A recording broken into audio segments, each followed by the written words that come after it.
السلام عليكم، معكم اخوكم خالد من قناة خالد لد. فيديو اليوم عبارة عن طريقة عمل حلوى الاوريو. طبعا هو حلوى يتكون من الاوريو، لكن انا بهالفيديو راح اسوي نكهتين، نكهة بالاوريو ونكهة بالبسكوت، وان شاء الله تستفيدون من المقطع تستمتعون فيه. ويلا نشوف المكونات مع بعض. اول شيء راح نبدا بنكهة الاوريو. راح نحتاج جالكسي، اذا كان مو متوفر عندكم تقدرون تاخذون نوتيلا كبديل له. راح نحتاج اوريو وجبنة فيلادلفيا. ويلا نبدأ مع الطريقة. أول شيء راح نجيب بسكوت الأوريو وراح نفتحه ونشيل البياض اللي جوا، لأننا راح نستخدم البسكوت بس، البياض ما راح نحتاجه. فنطلع البياض بهذه الطريقة.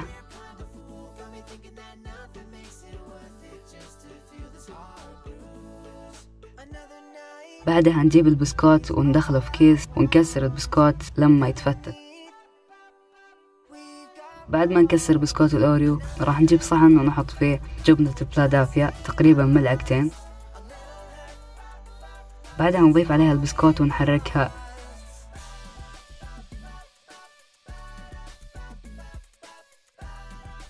لما تحسون ان الخليط تمازج راح نسويه على شكل كور ونكوره بهالطريقة. بعدها نخليه على جنب ونجيب الجالكسي وصحن فيه موية مغلية أو موية حارة، ونحط في الصحن الجالكسي لما يذوب ويصير زي كذا تقريبا.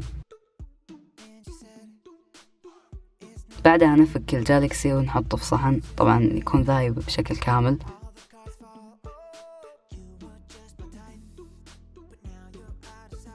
وبعدها نجيب الأعواد ونغمسها بالصحن تقريبا ربع العود من فوق، يعني نفس اللي تشوفونه قدامكم. بعدها ندخل العود في الكورة، وطبعا الكورة تكون مقلوبة، ونحطها على صحن. بعد ما دخلنا الأعواد وسوينا بالجالكسي هالطريقة ندخلها في الفريزر لمدة من 10 دقائق إلى 20 دقيقة تقريبا. بعدها نطلعها من الفريزر، راح تطلع معنا بهالشكل. ونجيب الكورة ونغمسها بالشوكولاتة مرة ثانية، نغمس الكورة كاملة. وبعدها راح نثبتها بفلين، أي قطعة فلين جيبها وثبت عليها العود.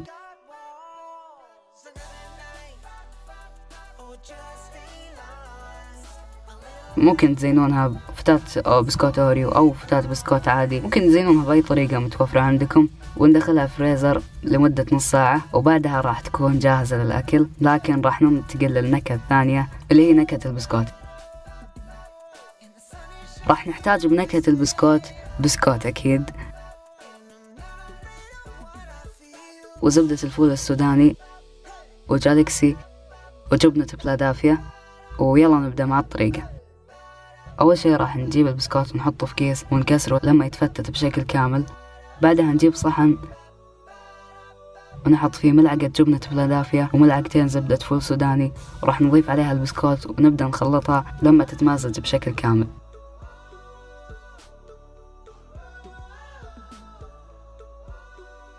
وبعدها راح نكورها ونسوي فيها مثل ما سوينا بنكهة الأوريو. راح نجيب العود ونغمسه في الجالكسي من فوق وندخله في الكورة، طبعا تكون مقلوبة.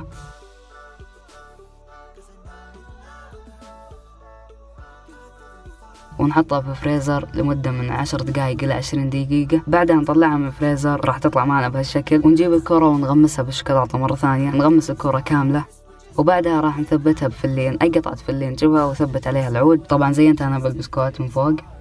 وندخلها في فريزر لمدة نص ساعة، وبعدها راح تكون جاهزة للأكل مثل ما طلعتنا الحين. وهذا الشكل النهائي. طبعا الطعم لا يعلى عليه، يعني زيادة على الشكل الطعم أحلى من الشكل صراحة. جدا جدا لذيذ، يعني أتوقع واضحة جالكسي وأوريو. اللي ما يحبون الحلا مرة، يعني ما يحبها تكون حالية، يجرب البسكوت والفول السوداني لأنها أخف حلا، بس جدا جدا طعمها لذيذ وسهلة. وإذا كانت مو متوفرة عندكم الأعواد مو مشكلة، يعني بس غمسها في الشوكولاتة وحطها بصحن مسطح وبفريزر، يعني مو شرط الأعواد. واللي بيسويها بالهنا والعافية مقدما.